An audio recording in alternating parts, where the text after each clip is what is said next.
Rádio Rio de Janeiro, a emissora da Fraternidade, passa a apresentar Luz na Penumbra, programa que leva ao seu coração a mensagem da doutrina espírita.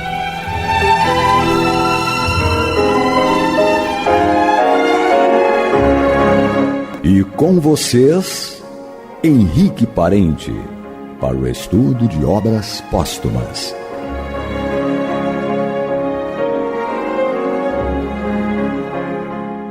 Querido amigo ouvinte, aqui diante dos microfones da Rádio Rio de Janeiro, mais uma vez, confirmo a nossa satisfação em aqui representar esses estudos juntos com tantos outros companheiros através do programa Luz na Penumbra, e a parte que me cabe aqui é o estudo de obras póstumas. Eu me chamo Henrique Parente e vamos aqui dando continuidade, a esses estudos que são assim, tão significativos para todos nós. Eu particularmente, é até perigoso dizer porque eu gosto muito, então é importante, a minha fala é sempre dentro desse tom da importância desses assuntos, e não é uma questão pessoal. A obra de Kardec, ela não tem o objetivo de atender uma única pessoa, mas cada um de nós tira dela o necessário para compreender melhor a ação do homem no mundo, os motivos pelos quais o ser humano ele tem agido desta ou daquela maneira. É claro que existem outras escolas que ensinam coisas semelhantes até, mas a maneira como Kardec conduziu, e até pela sua condição no mundo da intelectualidade, voltado aí a divulgação e a construção de um modelo, ou seja, de uma pedagogia para que facilitasse as pessoas, os alunos, a compreenderem melhor todas essas questões que envolviam a cultura de sua época. Ele, herdeiro fiel de Henri Pestalozzi, um dos grandes, talvez os maiores pedagogos da humanidade, bebeu naquele cálice sagrado, eu diria, ali do Instituto de Yverdon, na Suíça, e desde muito jovem aprendeu, com o estímulo do Pestalozzi, a construir responsabilidade, a amar o conhecimento. Uma coisa que hoje, na atualidade, as pessoas ainda têm uma grande dificuldade, talvez aqui no Brasil, por muitas questões, que vêm desde a sua descoberta, Então, o brasileiro, ele talvez ainda tenha algum tempo a caminhar até descobrir e desenvolver em si próprio o amor pelo conhecimento. E, a partir do conhecimento, a aproximação daquilo que é verdadeiro. Então, temos que repensar muitas vezes os modelos que estamos utilizando para podermos incentivar as pessoas, porque eu ia dizer jovens, mas, em realidade, espiritualmente falando, já que aqui somos espíritas ou simpatizantes, todos nós somos jovens ainda. Estamos despertando como se fosse, assim, o período da adolescência, mas uma adolescência espiritual. E é mais ou menos isso mesmo, uma adolescência espiritual, onde a gente começa a perceber algumas coisas. Temos um tempo de caminhada aí, não dá para determinar, não sabemos onde começou essa história, mas estamos no meio de um processo. Então, eu não sei se dizer ser no meio, no sentido de 50%, mas eu digo assim, no meio, na estrutura, no desenvolvimento, no movimento natural do processo, onde a gente vai descobrindo a natureza humana, entender melhor um pouco da natureza humana, e, entendendo isso, buscar meios de compreender também as nossas ações, as dificuldades que temos de mudança de comportamento, entendimento para certas coisas. Então, tudo isso a doutrina espírita ajuda a gente a compreender. Ela veio para o mundo também com este objetivo, para nos despertar a respeito da realidade do ser. Jesus nos introduziu nesse conhecimento a respeito da natureza espiritual. Quando ele diz para a samaritana que Deus é espírito e importa ser adorado em espírito e verdade, ele revela aí uma natureza divina que a gente não tinha percebido. Porque é difícil definir, principalmente definir Deus, e a intenção não é essa. Mas quando a gente pensa que Deus é o Criador de todas as coisas, e essencialmente Ele é isso que Jesus nos indica, né? Deus é Espírito. Então, como Deus nos cria, nós somos literalmente espíritos por conta da própria natureza divina. Então isso é uma das coisas que a doutrina espírita tem nos favorecido na compreensão a respeito dos destinos humanos. Porque se hoje ficamos apenas com o comportamento do homem, e em grande parte um comportamento ainda muito voltado para a materialidade, para a não compreensão dessa essência espiritual que somos em realidade, não que temos, mas que somos, há uma diferença aí. Aquilo que a gente tem é aquilo que a gente conquista, agora aquilo que a gente é em realidade, e sempre foi e sempre será, essa é uma das grandes dificuldades que o ser humano possui. Mas devagar nós vamos caminhando e descobrindo coisas, galgando degraus do processo do amadurecimento, e vamos chegar a um ponto culminante, como nos ensina lá a questão 226 do Livro dos Espíritos, onde nos é indicado que a evolução ela tem um limite de identificação com a própria natureza divina. É a que Jesus atingiu e que todo espírito puro, como é chamado, atingiu em algum momento da sua caminhada evolutiva. E nós também vamos ter esse momento. Ele não está pertinho, é óbvio a gente perceber isso, mas isso não quer dizer que à medida que nós vamos galgando alguns degraus e conquistando sabedoria, a gente vai podendo vivenciar, poder usufruir dessa conquista com uma vida mais plena e mais feliz, mesmo distante ainda do estado absoluto, que é esse estado definitivo que os seres criados alcançam. Porque Deus, Ele na verdade, Ele é o absoluto. Ele sempre foi o que é. E como costumo dizer aqui no programa, em outras circunstâncias também, em outros programas que participo, e que o que é absoluto fica difícil da gente dimensionar e mensurar. Mas aquilo que é criado, aquilo ele tem um movimento de desenvolvimento e alcança um estado de consciência onde ele percebe melhor, compreende melhor o que é esse estado divino. Pelo menos aquilo que lhe é oferecido, que lhe é dado por natureza. O Criador assim o faz.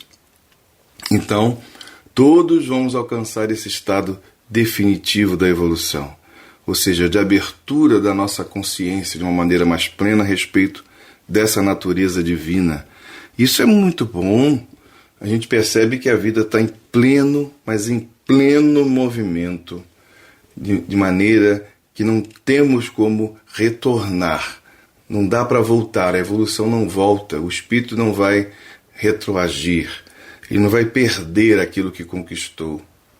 Ele pode estacionar, ficar ali num período onde ele não vai ter muito avanço, mas aquilo que ele conquistou não é perdido de jeito nenhum. Isso é maravilhoso quando a gente passa a perceber e pensar sob este ângulo, porque a ideia é dar forças para a gente não desistir da caminhada. Porque ela é fruto da própria natureza divina que existe em nós. Deus, Ele cria todo o tempo, nos ensina a doutrina espírita. Ele não cessa de criar o tempo todo. Existe um movimento no universo de expansão. Alguns cientistas acreditam que vai chegar um momento onde essa expansão ela vai paralisar e vai retornar, vai encolher, o universo vai encolher. Isso é uma interpretação, com o direito que todo pesquisador possui. Mas o que ele está percebendo de fato é que o universo está em movimento. Nada é estático, nada é parado.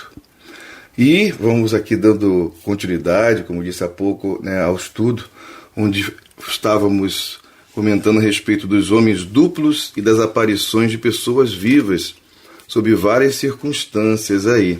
Ou seja, o espírito encarnado ele pode irradiar-se, manifestar-se. De alguma maneira ele pode ser visto por si próprio, como é indicado aqui no texto, ou visto também por outros, né, através de um momento muito específico, de uma conquista de desenvolvimento da sua mediunidade ou do seu estado anímico, como a gente também vai estudar um pouquinho depois. Ou seja, anímico quer dizer, vem de ânima, que significa aquilo que é produzido pela própria pessoa, pela própria alma. A questão é para a gente perguntar o que é que a gente está desenvolvendo ou produzindo, né, por si mesmo. E a gente no dia a dia produz coisas por si mesmos. Só que aqui a gente vai levar isso para um estado mais no campo de um fenômeno mais diferenciado, de conquistas e coisas que manifestam a partir, né, do nosso próprio movimento. E eu parei aqui, indo para o final do texto, né, a gente vai iniciar aqui o final dessa parte, para entrarmos num outro assunto também muito pertinente. E tudo isso que a gente está vendo demonstra o que acabei de falar, na questão do amor pelo conhecimento. Kardec amava o conhecimento. E quando a gente ama alguém ou alguma coisa, a gente liberta. Então, quem ama o conhecimento, ele tem o desejo de oferecer para outros esse conhecimento. Não como uma imposição, mas uma espécie de divisão. E quando a gente divide nesse campo, em realidade a gente multiplica. Porque a gente dá a oportunidade de outras pessoas conhecerem, pensarem e olharem por um outro ângulo, que é o que a doutrina espírita faz. Semelhante ao que Jesus faz, né, quando ele conta a respeito da parábola do fermento, tal, fala do fermento, de coisas do tipo, que, ou seja, altera a massa. Então, a doutrina espírita, ela altera o quê? A nossa capacidade de enxergar o mundo de uma forma muito coerente. E isso é fundamental para que a gente não viaje por aí, né, como se estivéssemos escorregando na maionese, como diz uma velha maneira aí de algumas décadas de falar a respeito da pessoa que está meio perdida, né? Então a doutrina espírita ajuda a gente a se encontrar. No fato número 4, salienta aqui Kardec no texto, que ele faz um comentário a respeito, né? Em vez de supor o professor Becker em presença do outro seu eu, que esteve na de um espírito que tomou a sua forma, e todo o antagonismo desaparecerá, e o fenômeno entrará no domínio do possível. O mesmo quanto ao de número 7. Todos esses fazem referência até, e aqui Kardec ele expõe, né, uma análise, né? Tem um senso crítico aqui, que nem tudo que vinha ele tomava como verdade, né? Ou mesmo como um ponto de extrema coerência. Então, ele já chama a nossa atenção aqui a respeito de questões desse tipo, que à medida que as pessoas vão percebendo a coisa tomando forma, e as diferenças que existem, elas acabam desaparecendo, ou aquilo que eles chamam de antagonismo, né? Aquilo que é oposto, acaba desaparecendo. E aí o fenômeno ele entra no domínio do possível, ou seja, aquilo que parecia para nós impossível de compreender, passa a ser compreensível. Lembra daquela conversa de Jesus com Nicodemos, da dificuldade dele? Quando Nicodemos, que era um doutor da lei, ele procura Jesus para perguntar a respeito de algumas questões que para nós espíritas em geral é claro a gente afirmar que Jesus falava da reencarnação. Outras formas de cristianismo, ou seja, uma leitura diferente, um olhar diferente, claro que não vai conceber essa ideia da existência da reencarnação, porque eles negam isso aí. No entanto, a gente tem a liberdade de utilizar-se do conteúdo cristão e nele e dele também tirarmos ilações, tirarmos dali conhecimento prévio e uma necessidade, né, a par desse conhecimento, ou contendo esse conhecimento em si mesmo, de a gente construir uma maneira diferente de enxergar as coisas. Daí ele chamar a nossa atenção para isso, que à medida que a gente vai amadurecendo, a gente vai compreendendo melhor que aquilo que parecia antes um contrassenso, muitas vezes não é mesmo.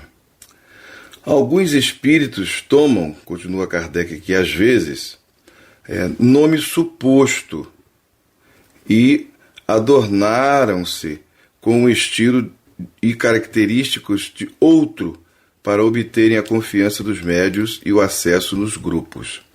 E aqui ele entra, né, dentro de um comentário a respeito até do cuidado que devemos ter por conta aí, né, de observarmos bem quem está por trás daquele nome, quem está por trás daquela escrita.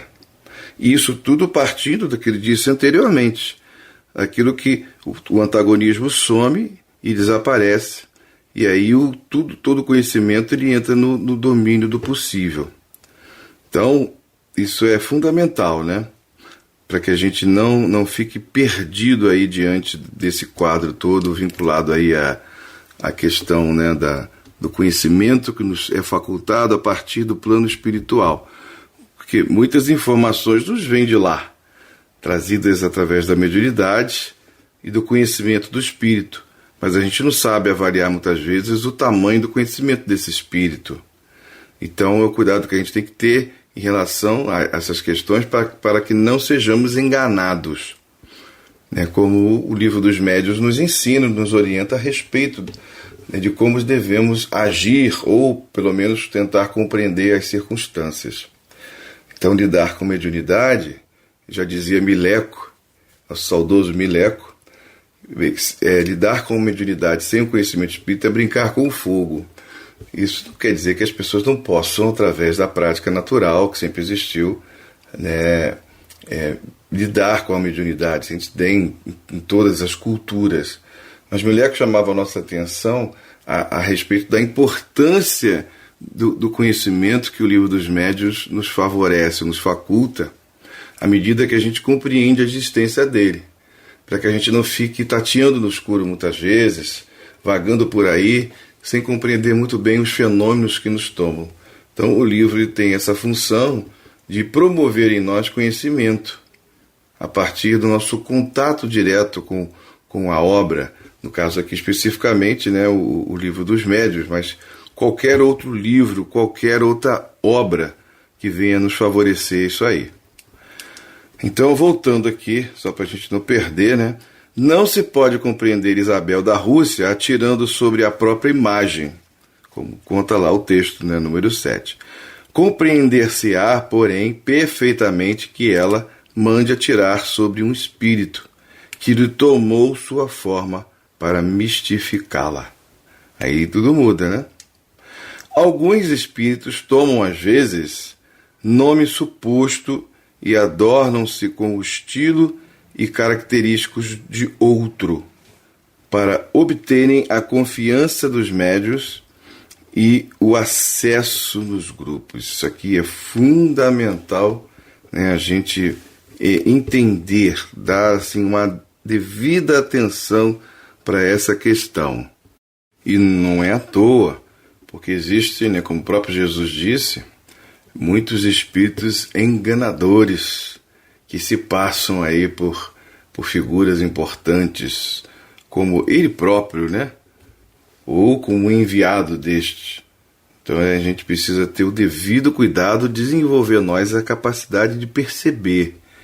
Por isso a importância da aproximação com o conhecimento científico, que naturalmente esse conhecimento ele vai nos aproximando o quê? Da busca daquilo que é verdadeiro. Então a gente acaba tendo que lidar também com aquilo que não é verdadeiro. Então, para chegar à verdade, a gente precisa lidar também com a inverdade. Então, não é coisa fácil, mas pouco a pouco a gente vai aprendendo a dominar mais essa questão, a ter um olhar mais profundo, mais aguçado. E eu falo olhar no sentido simbólico, né? Porque é aquilo que está no interior. E aí a gente vai amadurecendo para chegar a esse ponto aí, para que a gente não seja enganado, né? Ou o grupo que a gente venha a pertencer ser enganado por um ou mais espíritos que se passam por outros. Que impossibilidade, continuando aqui o texto, pode haver de um espírito orgulhoso tomar a forma da imperatriz Isabel, sentar-se no trono para satisfazer vaidades. E assim, outros casos. E aqui o tradutor, ou melhor, o revisor, que é o Herculano Pires, ele põe uma nota aqui de rodapé, comentando a respeito do que estamos lendo. Diz o Herculano: todos esses fatos foram comprovados em numerosas outras publicações do tempo de Kardec e posteriores a ele. As experiências científicas de materialização e de desdobramento psíquico representam a sua prova experimental. Atualmente, as ocorrências continuam a confirmá-los. O cientista norte-americano Andrew Parharick, em seu livro O Cogumelo Sagrado, relatou recentemente um caso de desdobramento ocorrido com ele, após experiências com a produção de uma nova droga. Vê o relato aqui, dá uma indicação de Parapsicologia Hoje e Amanhã, que é um livro que ele escreveu, né, que está esgotado, mas existe aí na internet, PDF. Todas essas obras do Herculano Pires, então, nossa, é uma coisa muito bacana, em que a gente pode aí usufruir disso aí, né? E continuando um pouquinho mais só, já está terminando, o texto de Kardec, o codificador diz: não damos esta explicação senão pelo que ela vale, porquanto a nossos olhos não passa de uma suposição plausível, mas no de uma solução real dos fatos. Porém, tal qual nos pareceu de natureza a estabelecer a questão, chamando para ela as luzes da discussão e da refutação. É a este título que a oferecemos ao leitor. Possam as reflexões que ela provocar e as meditações a que der motivo cooperar para a elucidação de um problema que nós mal podemos perlustrar, deixando a outros mais dignos o trabalho de dissiparem a obscuridade que ainda os envolve. Então, todas essas questões que envolvem aqui os canais do conhecimento espírita, eles vão aí perspassar pelo conhecimento em geral, né? Pela produção de conteúdos de diversas culturas, olhares, porque tem um objetivo de alcançar, de atingir pessoas de todas as latitudes, na medida do possível. Kardec, ele tinha, à sua época, aí o contato com quase 1000 centros espíritas, como a gente sempre repete aqui. E esse contato o favorecia, né? Ele se valia para que realizasse ou continuasse a realizar aí o seu trabalho de construção de uma linha de pensamento que faz parte da cultura humana, mas que a gente muitas vezes não se apercebe disso, porque é tão natural, o espiritismo, né? Ele é tão lei da natureza, em que a gente fala dessas questões já há muito tempo, mas às vezes não percebe a dimensão disso, o quanto isso é real, o quanto isso é verdadeiro, e, sendo assim, o quanto isso é importante em nossa vida e na vida de todos desse planeta. Mas isso vem naturalmente, esse conhecimento, essa percepção, né, esse cuidado que a gente vai desenvolvendo, tudo vem ao seu tempo, pouco a pouco. A natureza não dá saltos, já diz um velho ditado. Mas é uma realidade, porque se a gente der saltos assim, a gente vai acabar ficando perdido. E até vamos levar um tombo, né, se o salto for muito grande. Então a ideia é não dar saltos, mas é caminhar passo a passo na construção de um conhecimento que ele torna-se libertador, onde a gente não fica preso, atrelado àquilo que realmente não tem necessidade. Mas hoje, querido amigo ouvinte, nós vamos ficando por aqui. E na semana que vem nós vamos dar continuidade aqui aos estudos do livro Obras Póstumas e iniciando aqui um novo momento, né? um novo título aqui para nós nos deleitarmos com o conhecimento promovido por esse cara incrível que é o senhor Allan Kardec. Muita paz a todos. Você está ouvindo o programa Luz na Penumbra.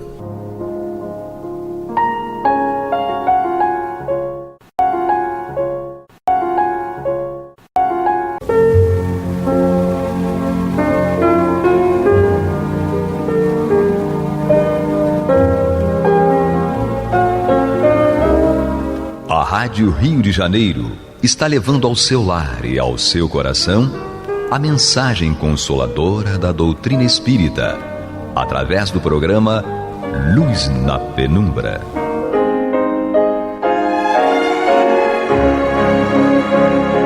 E com vocês, Antônio de Pádua Barbosa, para comentar o Evangelho segundo o Espiritismo da obra codificada por Allan Kardec.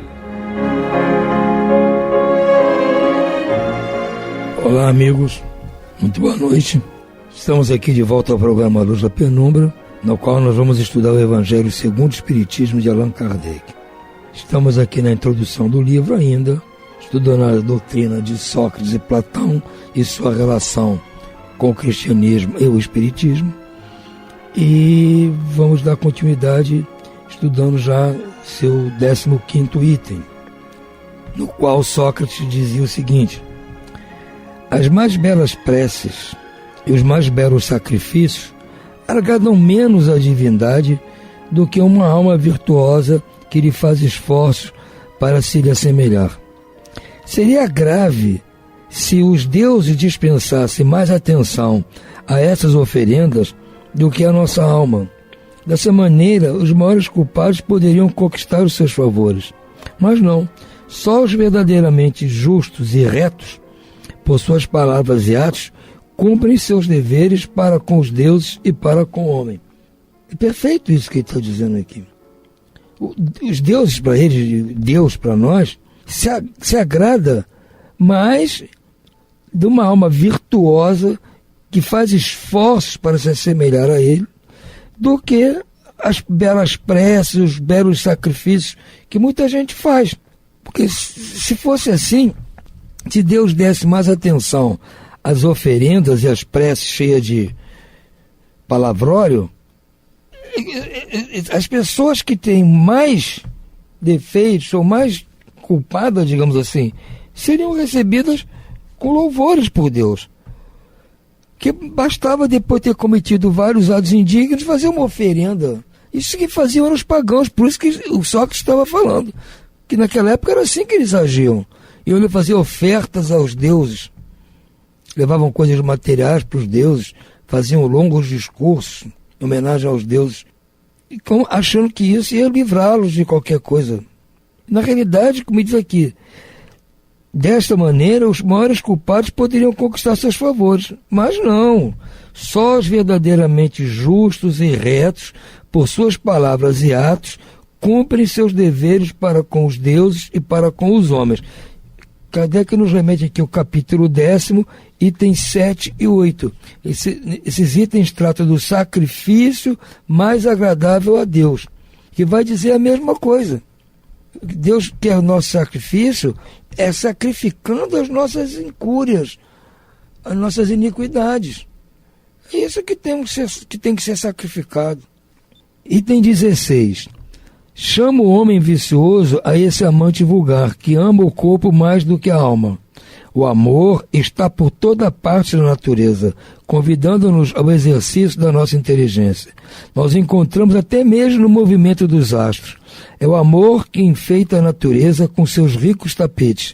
Ele se orna e fixa morada onde encontra flores e perfume. É ainda o amor que dá paz aos homens, calma ao mar, silêncio aos ventos e sono à dor. Olha, está enaltecendo o amor como que está de tudo de bom, causa de tudo que é de bom no universo. É que eu costumo dizer sempre, né? A matéria-prima de que é construído o universo é amor. E Deus é constituído de amor. Como dizia João na sua epístola, Deus é amor. Exatamente. E tudo que existe está constituído de Deus. Então tudo é feito com amor, pelo amor. Agora, se nós contrariamos o amor, nós estamos destruindo a criação divina. É isso que ele está dizendo. E Kardec comenta: o amor que há de unir os homens por laço fraternal é uma consequência dessa teoria de Platão sobre o amor universal, como lei da natureza. Tendo dito Sócrates que o amor não é nem um Deus, nem um mortal, mas um grande espírito, ou demônio, como ele chamava, isto é, um grande espírito que preside o amor universal. Esta proposição lhe foi imputada como crime. Disseram que isso é um crime. E dizer isso, de ver como era, as pessoas não mudaram nada, né? Não mudaram nada. O cara proclamou amor e é acusado de crime por isso. 17º item. A virtude não pode ser ensinada, vem por dom de Deus aos que a possuem. É quase a doutrina cristã sobre a graça. Mas se a virtude é um dom de Deus, é um favor, e então pode perguntar-se por que não é concedido a todos. Por outro lado, se é um dom, não há mérito para aquele que a possui. O Espiritismo é mais explícito, dizendo que aquele que possui virtude adquiriu com seus esforços, em existências sucessivas, despojando-se pouco a pouco de suas imperfeições. A graça é a força que Deus concede a todo homem de boa vontade para se livrar do mal e fazer o bem. Como diz, não, tudo bem, Deus não poderia nos criar assim, com maldade, com o mal dentro de nós. Nos criou ignorantes. E aos poucos, com nossa evolução, fomos aprendendo a distinguir o mal do bem.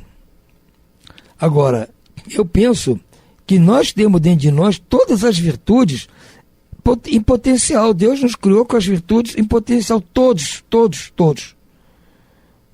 Como Kardec pergunta aqui, se é um dom de Deus, por que não é concedido a todos? Eu penso que não é um dom de Deus, não é uma dádiva, é parte da nossa intrínseca constituição. Nós somos constituídos de amor, e o amor só pode ser bom, só pode ser uma virtude. Agora, todos não usam por simples ignorância. Temos dentro de nós a virtude, as virtudes, porque somos partícipes de Deus. Então temos que ter dentro de nós em potencial, latentemente. Agora, porque uns mostram que o seu uso, outros não, é que cabe a cada um fazer uso daquilo que recebeu. E o Espiritismo diz que aquele que possui a virtude adquiriu com seus esforços. Eu acho que aquele que pôs a sua virtude à mostra, passou a usar a sua virtude, o faz porque se esforçou para isso. Porque eu costumo sempre dizer, praticar o bem é muito difícil. É muito difícil, temos que ralar muito, lutar muito, nos esforçar muito para praticar o bem.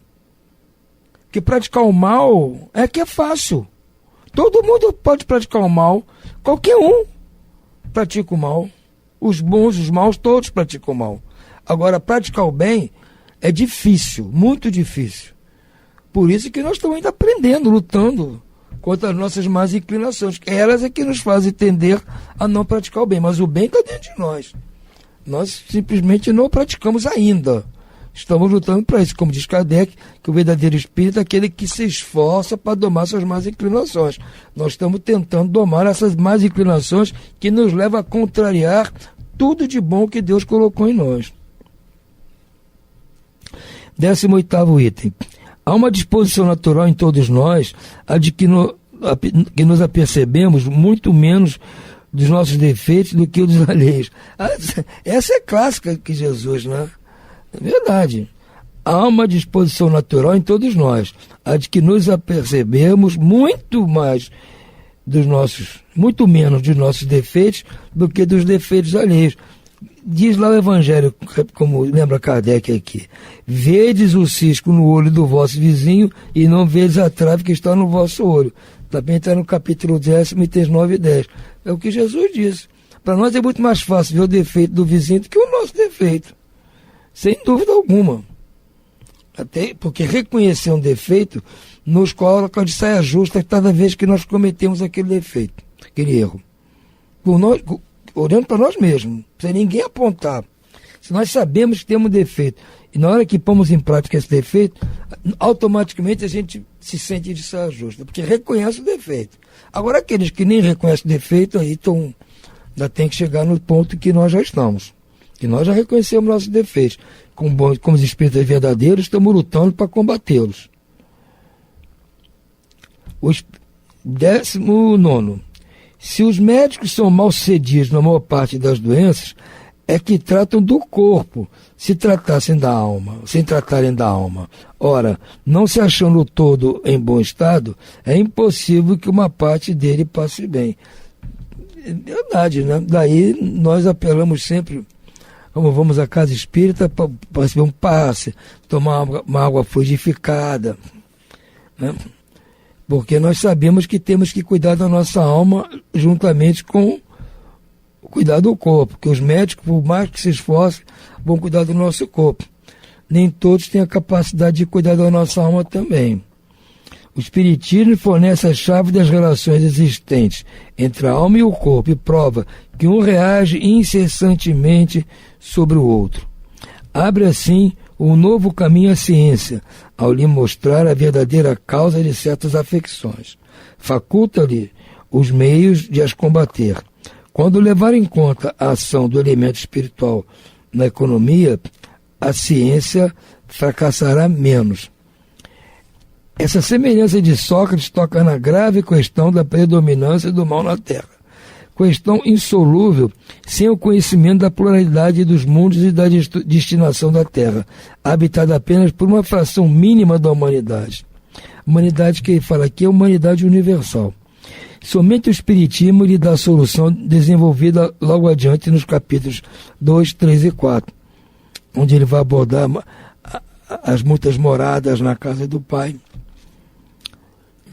Entendeu? Então, é aquilo, e como Jesus diz que o reino dele não é deste mundo, né, que ninguém conhecerá o reino de Deus se não nascer novamente. Então, o que trata esses capítulos aqui é exatamente isso que fala Sócrates. Nós temos que cuidar da alma também e do corpo. Tem aqui um item no capítulo 17, acho que é o último item do capítulo 17, item 9 ou 10, se não me falha a memória. Aqui. Aliás, é item 11, chama-se Cuidar do Corpo e do Espírito. É uma mensagem do Espírito Jorge, que nos recomenda que temos que cuidar tanto do corpo quanto do espírito. Se o corpo está doente, vamos levá-lo ao médico.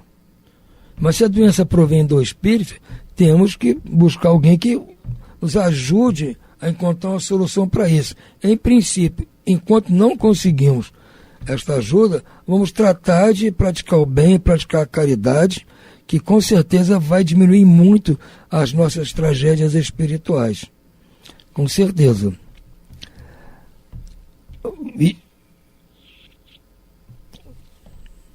20º item. Todos os homens a partir da infância fazem muito mais mal do que bem. É o caminho evolutivo nosso, né? Nós ainda estamos tateando, aprendendo. Já com ele mesmo, estamos aprendendo com Sócrates. Se ele vê aqui 500 anos antes do Cristo, há 2.500 anos, está essa proposta aqui. E nós estamos tentando pôr em prática. Porque se nós fomos criados simples e ignorantes, é claro, totalmente ignorantes, vão fazer muito mais mal do que bem. E nos encarnamos aqui ainda desse jeito. Agora, à medida que as encarnações vão passando, nós vamos com certeza diminuindo a nossa taxa de maldade e aumentando a nossa taxa de bondade. Vamos ficando cada vez melhores. Essa é a ideia que nós temos que alcançar. E melhorando pouco a pouco. E sabemos que não vamos melhorar da noite para o dia numa vida, que nesta vida que nós estamos tendo contato com isso, tenho certeza que poucos de nós já tinham ouvido falar dessas propostas do Sócrates antes de ter lido isso aqui na doutrina espírita. Só essas pessoas que se dedicam à filosofia especificamente, que têm conhecimento disso, das propostas de Sócrates, Platão e outros filósofos. Mas eles não fizeram ligação disso com o Espiritismo. E nós agora estamos tendo essa oportunidade por essa informação de Allan Kardec. Nesta vida.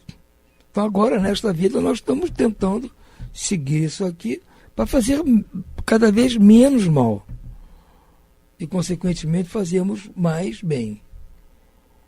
Essa é a nossa proposta.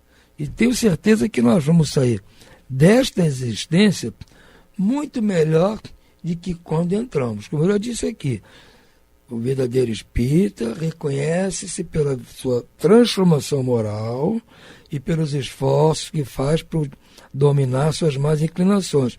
É o que nós estamos tentando fazer. Se nós já temos uma moral nova, essa apresentada por Sócrates, pelo menos aqui, e depois pelo Espiritismo.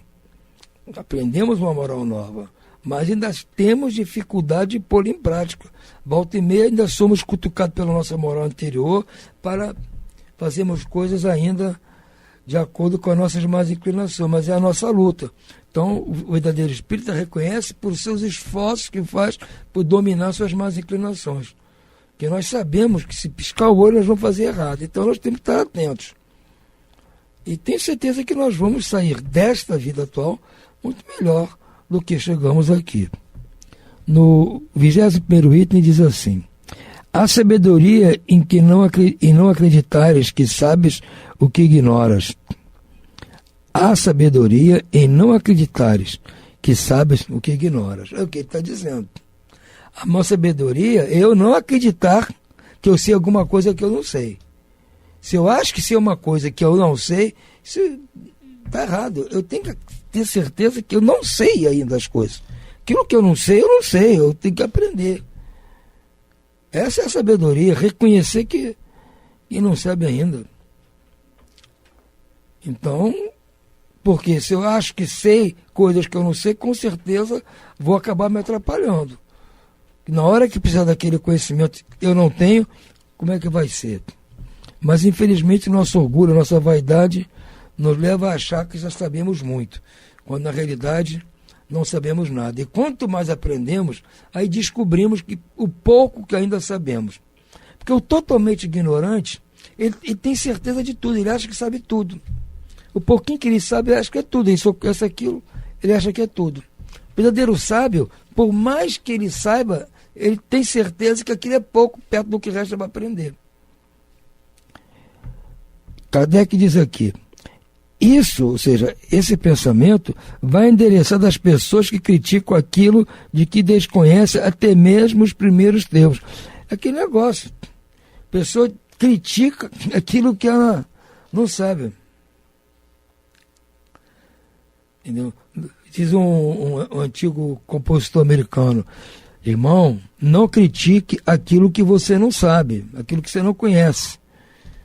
Não critique o que você não conhece. Infelizmente, muitas pessoas gostam de criticar aquilo que não sabem. Platão completa este pensamento de Sócrates dizendo: tentemos primeiro torná-las, se possível, mais honestas nas palavras. Se não forem, não nos preocupemos com elas e não procuremos senão a verdade. Tratemos de instruirmos-nos, mas não nos injuriemos. Então, quando nós vamos lidar com alguém que tem esse pensamento, que critica aquilo que não entende, e nós espíritos encontramos muitas pessoas aí assim, criticando o espiritismo sem entender coisa alguma de espiritismo, nós não temos que nos preocupar com isso. Se a pessoa não sabe, paciência. Nós temos que realmente dar nossa atenção à verdade. Então diz assim, nós temos que tratar de nos instruir cada vez mais e não ficar injuriado, porque a pessoa que não sabe vai criticar aquilo que nós pensamos. É assim que devem proceder os espíritos com relação aos seus contraditores de boa fé ou de má fé. Que muitos de boa fé são ignorantes, não conhecem, mas estão agindo de boa fé. E há também os que agem de má fé. Se Platão revivesse hoje, encontraria as coisas mais ou menos como no seu tempo e poderia usar a mesma linguagem. Sócrates também se depararia com pessoas que zombariam da sua crença nos espíritos e que o qualificariam de louco, assim como ao seu discípulo Platão. Foi por haver professado esses princípios que Sócrates se viu ridicularizado, depois acusado de impiedade e condenado a beber cicuta. Tanto é certo que as grandes verdades novas, ao se levantarem contra si, os interesses e os preconceitos que ferem não podem estabelecer-se sem luta e sem fazer mártir. Ele está dizendo que é isso. Foi por haver professado esses princípios que Sócrates se viu ridicularizado, depois acusado de impiedade e condenado a beber cicuta. Porque ele professava isso que ele está dizendo aqui. O ignorante não pode querer criticar o que ele não conhece. Tanto é certo que as grandes verdades novas, ou seja, quando há uma verdade nova, levantam-se contra si interesses e preconceito que elas ferem.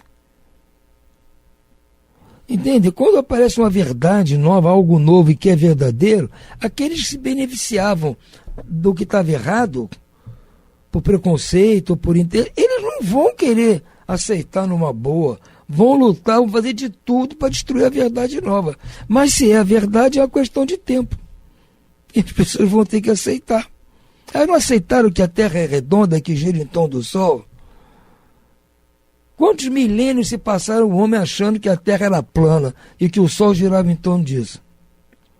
Inventavam 1000 hipóteses, 1000 explicações, nenhuma coerente, mas partiam do pressuposto que a Terra é plana e que o Sol é que faz a curva em cima dela. O Sol gira em torno da Terra. A Terra é o centro do universo. Teve que vir no século XVI o Nicolau Copérnico para mostrar o contrário. E ainda só deixou a véspera de morrer essa publicação para ser divulgada, porque sabia que se tivesse publicado aquilo ainda em vida boa, ia ser perseguido, ia ser condenado à morte. Então ele sabia que ia morrer e deixou publicar os seus pensamentos. E Galileu, mais tarde, no outro século, 100 anos depois, foi defender esse ensinamento de que a Terra que gira em torno do Sol, foi acusado de heresia, teve que se desdizer. Então, é assim que acontece, que a verdade vem, incomoda muita gente, né? Então, paciência, irmãos, vamos ter paciência com isso, que nós estamos, em princípio, com a verdade. Por hora, fiquem todos com Deus, muito boa noite e muita paz.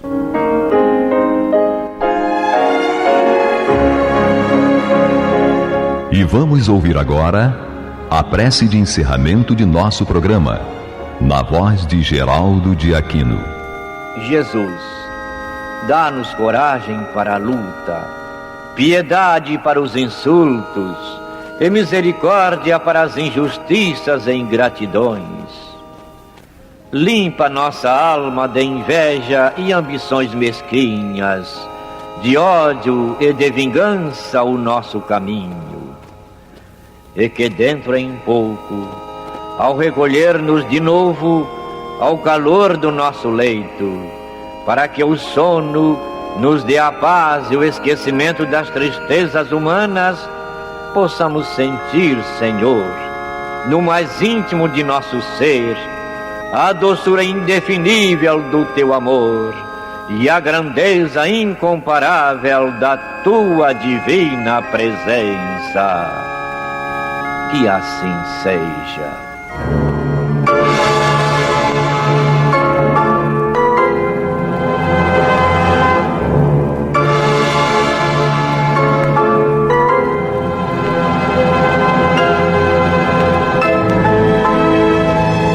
Acabamos de apresentar o programa Luz na Penumbra, e voltará a ser apresentado amanhã às 21 horas nesta emissora.